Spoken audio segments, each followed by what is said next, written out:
The Golden State Warriors are in an interesting position regarding Patrick McCaw. The Cleveland Cavaliers have offered the restricted free agent a 2-year, $6 million offer sheet.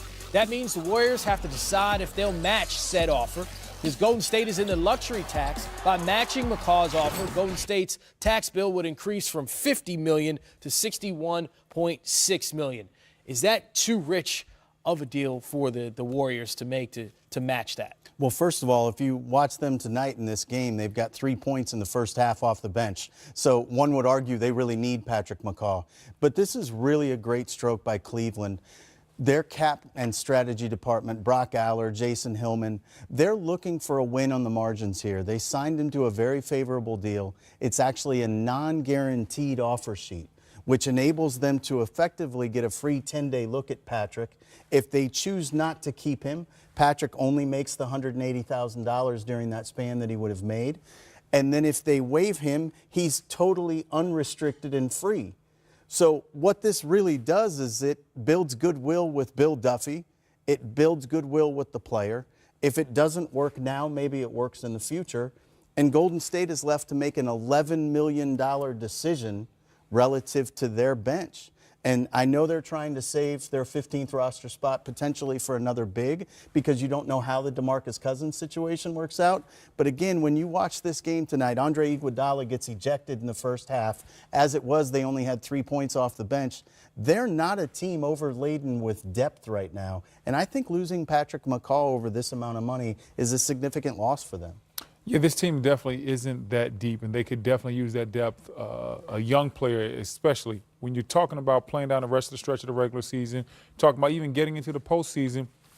Sometimes, Griff, it's about a game here or there, and can a young player help you? I think McCaw can do that. So Golden State really has to think hard about matching that offer sheet. And they have until midnight on Sunday to make that decision, so it's going to have to come quick. Possibly McCaw's next team in action against the Atlanta Hawks. And John Collins, we missed you early in the season. And boy, he's been back playing with a vengeance. Oh, that's how you finish right there. Up, up, and away. I still need him in the dunk contest, B-Wood. I'd love to see it. Second-year player, so exciting. Trae Young. Ice traded game. Likes to pull up from way beyond the three-point arc. Trae Young continuing in the second half. That's nice. Uncontested. Right there. That's what I like seeing. I like seeing him drive to the basket because he opens up so much for himself and his teammates. And when we see Trae Young, we know we have to go to the vintage one. Vince Carter has to make the highlight. Oh, still doing it. And by dunk contest, I mean UNC legend. It's a close game into the fourth quarter. There's Colin Sexton keeping it a 2-point game. And then John Collins, the energy, moving without the basketball, and then finishing around the basket. And Jetty Osman, hello. Oh, I know he had. Griffin, you know he could do that? I knew he had that in him, but you don't see it very often in games. The Jetty dunk trick.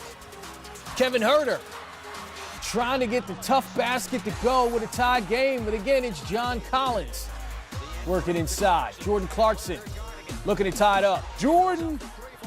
Not the one you're thinking of, Brendan. Well, that's not the Michael Jordan? Nope, that is Jordan Clarkson. More like Michael B. This just in, the Cavs have opportunity, by the way, for Patrick McCaw. They've got a chance for him to play a little bit. Yeah, they got a little bit of run. Atlanta gets the win. John Wall announced that he'll have surgery on his heel and will miss the remainder of the season, so he's out. Kemba Walker dancing before the game and during as well. Man, Kemba out here in the passing lane. Good defense, transitioning to a great offense, and he had himself a night. He was absolutely sensational. How about Thomas Bryant? He's been sensational. 21 points, 10 rebounds. The big man you like to see succeed. And speaking of Kemba dancing, what? Wow. How does the he three how does he and the free. How does he hit this shot, though? Man, that takes incredible concentration. That's in the fourth quarter. Kemba Walker, 24 points in the final quarter. No, for the game, you mean? For the game, 24. No. He couldn't have had that in one quarter. Oh, yeah. 47 in the game. No, that's untrue. It's true. Believe that. I'm going to need to see that on this box score, right? Well, you see Trevor Ariza contributing. More of that in a second. Here's more Kemba Walker in the fourth quarter, Griff, in case you were wondering. His 24th point right there.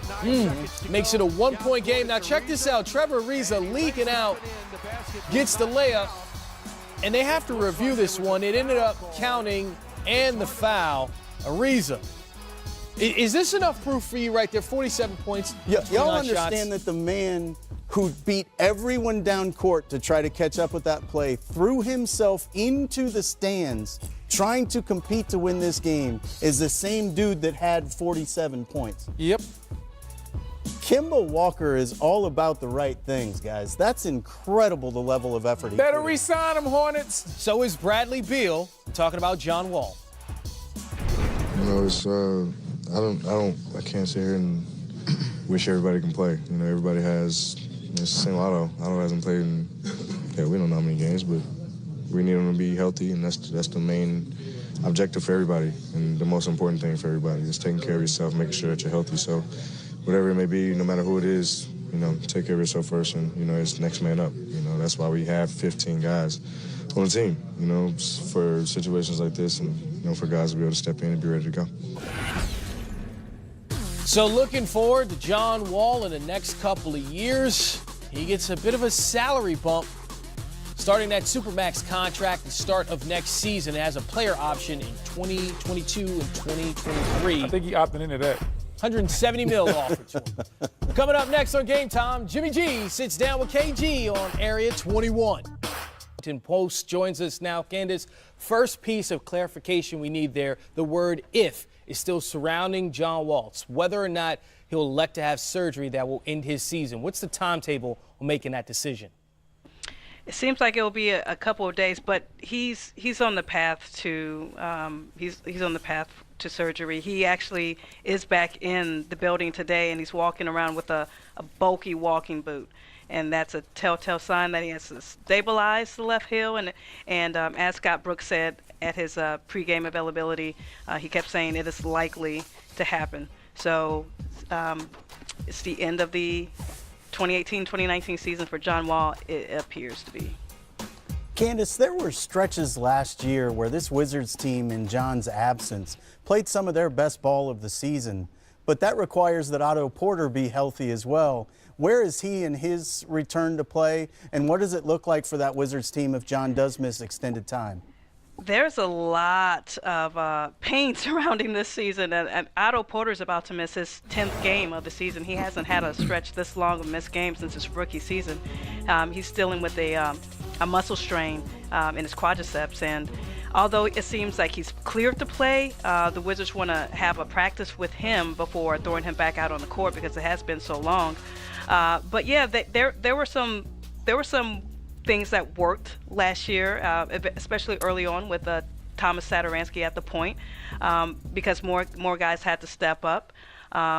By the end of that 8 weeks, because remember John Wall missed 8 weeks with the left knee debridement last season. By the end of that 8 weeks, they were slowing down.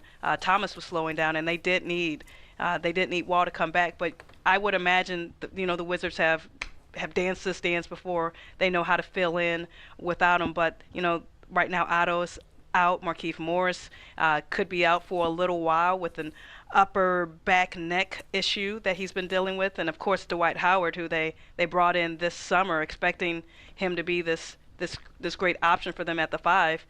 He's still recovering from his spinal surgery, so who knows when the Wizards will look whole.